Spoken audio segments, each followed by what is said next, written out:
Assalamualaikum warahmatullahi wabarakatuh. If you're new, welcome to my channel. If you're not new and you already know me, welcome back to my channel. My name is Hebah and this is Hebah's Rollercoaster. So today it is story time. We will be talking about Canada. Actually, I have never heard anyone say about. So 2 years ago, I went to Canada, I went to Toronto, and I stayed there for 6 months for an exchange. And anybody who has known me for a couple of years or who has been following me on Instagram for a longer time will know that this trip had a tremendous impact on me, on my image of Canada, obviously, on my image of myself, of my people, of my culture. And you know, this is what actually traveling does to you. You don't only learn about different countries and different cultures and different people, you also learn about yourself, your own culture, your own people. So as I find myself on this journey of nostalgia, I thought, why not take you with me back to the memories and back to the nostalgic moments? So obviously, before my trip to Canada, I already had an image in my mind, I already had certain expectations, but being there, and not just being there, but living there, shows you the kind of things that might have been true and the things that weren't really true, or the things that you didn't even really know about the country. Little disclaimer though before I start. Obviously, I only lived in Canada for 6 months, so all of my experiences are only based on that period. Someone who has been living in Canada for a longer time, or somebody that lived there for a shorter period of time, might have different experiences, and somebody who wasn't in Toronto but in a different city or different part of the country might have different experiences as well. So I'm not saying that my experiences can be generalized or can be seen as, you know, ultimate facts about the country. They're just my own experiences, and I will generalize because that's what human beings do. But we all know that we can't really do that because human beings are different, experiences are different. So not every Canadian will be the same, and not every European will be the same. Having said that, let's start with the video. So, before going to Canada, one stereotype that I had, and of which I'm pretty sure that pretty much anyone who thinks about Canada has it, is that Canadians are super friendly. Well, I have to tell you that this is true. Canadians really are super friendly. And for somebody coming from Europe, specifically from Austria, and even more specifically from Vienna, it was really weird and overwhelming to kind of get used to the amount of friendliness that meets you and kind of hits you as soon as you arrive in the country. So I'm not saying that Viennese people aren't friendly, but you know, there are statistics saying that apparently we are one of the most unfriendliest people on earth. I don't know. I wouldn't say that we aren't friendly, I would just say that we communicate in a very different way, and our form of communication might be interpreted by other peoples as kind of rude and unfriendly, but you know, we don't really always mean that. Not always. Sometimes we do. Not all the time. I don't know. I think you just need to understand us or get to know us better. Or just get used to us. Yeah. I don't really know what to tell you. I can only tell you that I was overwhelmed as soon as I arrived in Canada because everyone was just smiling all the time. Okay, let me give you one example. So I arrived at the airport. Obviously, I had a 9-hour flight. I arrived there, I've never been there before, I don't know the airport, I don't know anybody, I'm there all on my own. I have 2 huge suitcases and a little bag with me, and I'm obviously waiting in line to be able to officially enter the country. And you know how you have to like show your passport and your visa and all of your papers. So I'm standing in line, I stood there for I think an hour or even longer, and then I get to the counter and the officer that's there looks at my papers, it's all good, and then he asks me why I'm in Canada.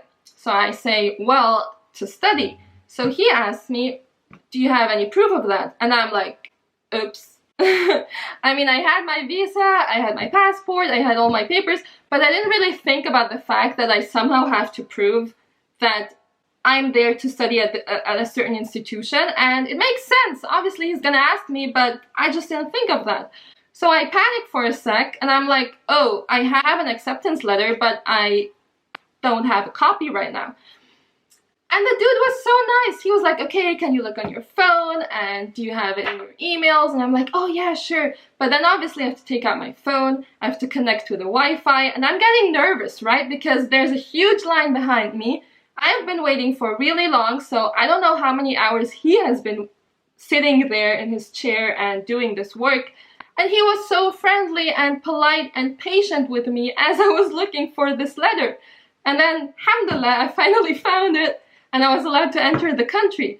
But that was my first experience, and I think that was where it kind of hit me, and I was like, wow, okay, this was really friendly. Like, he didn't have to be that friendly to me. I mean, you know, the mistake was mine. I should have had my letter with me, but I didn't think of it. And yeah, he was just really friendly and helped me out. So that was one very nice experience as soon as I had arrived in the country. And speaking of friendliness, one of the things that always kind of threw me off a little bit was that people were so open that they would actually tell you pretty much everything about their private and intimate life as well, even though they don't really know you. So that was something that kind of confused me and continued to confuse me up until I actually left the country, because I just didn't grow up that way. If I don't know you, I'm not really gonna tell you anything about like my family or my home or whatever. So yeah, that was pretty interesting as well. That was actually the same in the US. So you could sit on a subway and then a random person smiles at you, you smile back, they start a conversation, it's really nice, and then they start talking to you and telling you about their private life and like, I don't know, their kids and their spouse, and you're like, wow, like, we don't know each other. Why are you telling me all of this? But yeah, it's just the way how people interact with each other. I actually have another story when it comes to friendliness. So the thing is, when you are new in a country, especially as an exchange student, you want to make friends. You want to feel like you have arrived there, right? You want to feel like you have your own community, you have your people, you have people that you can ask things. So as soon as I arrived there, I kind of tried to go to events and, you know, to be on campus a lot to make sure that I meet people and that I can make new friends. So I remember the first week after I arrived there was an event on campus and I was a bit early, which is not my style actually. So I was there pretty early and there was another girl there as well. So we started talking and she was Canadian, so she like asked me all these questions and I asked her back, blah blah blah, and we talked for 30 minutes and I'm like, wow, this is really cool. We have the same interests, we are pretty similar, she's really nice. So I'm thinking this is going somewhere, right? Like, we can be friends, or I don't know, acquaintances at least. And then she goes, oh yeah, you're really cool, we should hang out at some point. And I'm like, yeah, sure, why not? And then her friend comes along, she talks to her friend, and then after a while, she just left. And I've never seen her again.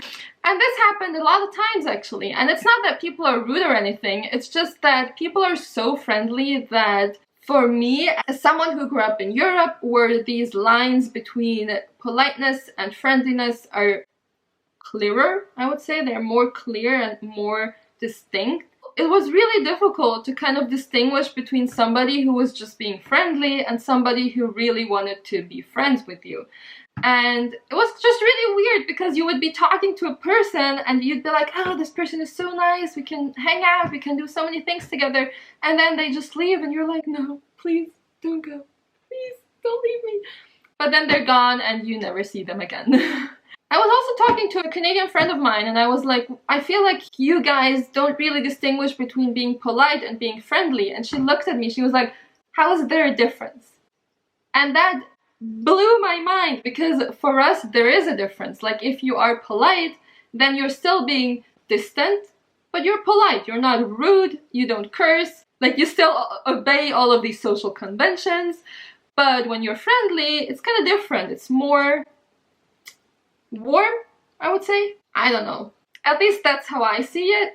Let me know in the comments below how you guys see it. Do you feel like you can't really distinguish between politeness and friendliness?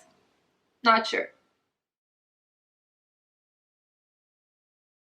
Going away from the friendliness stereotype, which turned out to be true, another thing that I noticed while I was there was that apparently there's a certain image of Europe that I wasn't really aware of. So many times I would do something, I would say something, and people would be like, wow, this is so European, this is so European. And I'd be like, why is this so European to you? So I asked people, like whenever someone said something like that, I'd be like, why? Like, what was non-Canadian and typical European about what I just did? And the answers were always really interesting. Like, for example, when it comes to clothing, the Canadians that I've met, and this was actually not just in Toronto, this was in different cities, and these people don't know each other. And it was still the same pattern that I saw. People were always kind of like, wow, Europeans dress so well and you have such a nice clothing style and you people are so into fashion, blah, blah, blah. And one girl even told me, she was like, you know what, we don't travel to Europe just to see the beauty of the cities, but also the beauty of the people because we think that Europeans are beautiful people. And I was like, where does this concept come from? I mean, I don't think that you can really generalize that because every human is different and the concept of beauty is also different in different parts of the world. So I was really confused that apparently European was seen as equal to having style. When I talked to a couple of friends of mine there, most of them were like, yeah, you're such icons when it comes to fashion and you have such a great fashion industry. And that was really confusing to me because thinking about social media and like fashion influencers and influencers in general, most of the people that you know on social media and who are big names when it comes to like fashion and beauty and lifestyle live in Canada or the US. I mean, lots of them live in other countries as well, but there are a lot who live in Canada and the US. So to me, that was a huge surprise because I was like, well, you have all those people who are so famous on social media. How can you still feel like you don't have style or you don't know how to dress, even though you have people who actually make money by telling other people how to dress? Like, it didn't make sense to me. People there are so obsessed with the UK. I don't know what it is, but whenever I told somebody that I was European, the first question was always like, are you English? And I'm like, do I sound English? No, I'm not English. I mean, obviously, I think that there's a historical reason for this as well. And obviously, Canada is still part of the Commonwealth and the Queen is still officially head of the state. So I do understand that there's this connection. But yeah, it was just really weird at some point when I always had to explain that, no, I'm not from the UK, I'm not British. You know, now with Brexit, they're not even really part of the European Union either. So it's kind of like, yeah, they are on the European continent, but that's pretty much it. Please, I pray that no one gets offended by anything that I'm saying. Obviously, I'm just talking about my own experiences and I'm just sharing with you my memories. No hate, just love and peace. I'm sorry, Canadian sorry. I love Canada. Let me know in the comments below what you think and if you have experienced something similar. Another thing that I experienced while in Canada was that Canadian customer service is amazing.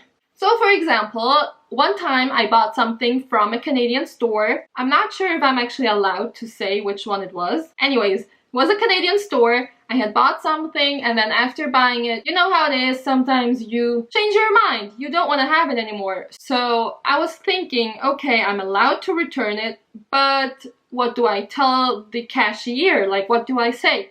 So I'm standing in line, and you know how it is, you're like thinking, okay, when she asks me why I'm returning it, I need to tell her.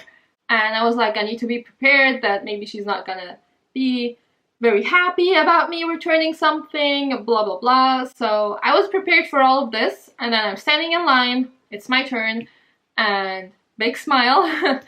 And then I'm like, oh, I'm sorry, I need to return this, blah blah blah. And she was the friendliest person ever. She was like, oh yeah, sure, do you want to buy anything else? And I was like, no, I'm gonna have a look later. And she was like, yeah, sure, of course, I'm sorry you didn't like it. And I'm like, you are apologizing to me that I didn't like it. Another customer service story. So I had my MacBook with me, and then at some point it started to get really slow, and I didn't know why. So I thought, okay, I'm gonna get an appointment with the Apple Store and just go there and let them have a look. So the thing with the appointments at the Apple Store was that online on their website you could write your name into one of the free time slots, and then you just show up and you have your appointment. So that's what I did. I showed up, and then I waited for 30 minutes. When I asked the person, it turned out that they had kind of looked at the wrong list or something. I don't know what happened, but my name didn't show up on the list like it was supposed to, even though I did everything correctly. Which can be annoying, right? Because you have an appointment, you want your stuff to be looked at, but then you're waiting for all this time. So a guy comes up to me and he's like, oh my goodness, I'm so sorry, you're Hebah, right? My name's Steve, I'm really happy to be serving you today, please don't be angry with us, blah blah blah. And I was like, I can't be angry when you're that friendly. And I was standing there looking out the window at my anger as it was flying away. And I was like, no, I can't be angry with you, you're too friendly. Customer service is great in Canada. Just one tiny tip that I would give you is that you should tip. This was not on purpose, but admit it, it was funny. Right? Right? Or is it just me? Just me? Okay, it's just me then. Yeah, tipping is a big issue when you're in Canada. Make sure that you always tip. People take it very personally when you don't tip. This is something that I noticed, so please do it. Waiters and waitresses have a really hard job anyways, so yeah, why not give them the extra tip? Another thing that kind of confused me as a European being in Canada was that on the price tags, so when you went shopping and you had a product, the price that was actually written on the price tag was not the actual price that you were supposed to pay. So they would actually write down the price but without the taxes. So whenever you were shopping, you had to make sure that you still have some extra money to pay the taxes as well. So yeah, in the beginning that really got me into some tricky situations because I was like, okay, this says it costs $5, so I had 5 Canadian dollars, and then it was actually a bit more because I had to pay the taxes as well. So if you go shopping in Canada, make sure that you always add the taxes to the price and make sure that you have some extra money. Guys, this was it for today's video. I hope you enjoyed it. Let me know in the comments below what you think of this storytelling kind of video, and if you would like me to continue and tell you about some other experiences that I had in Canada but also in other countries. Also, I have an older video where I was talking about Canada as well. If you're interested, I will link it in the description box below and on the screen. Don't forget to comment, share, subscribe, and I will see you in my next video. Assalamu alaikum.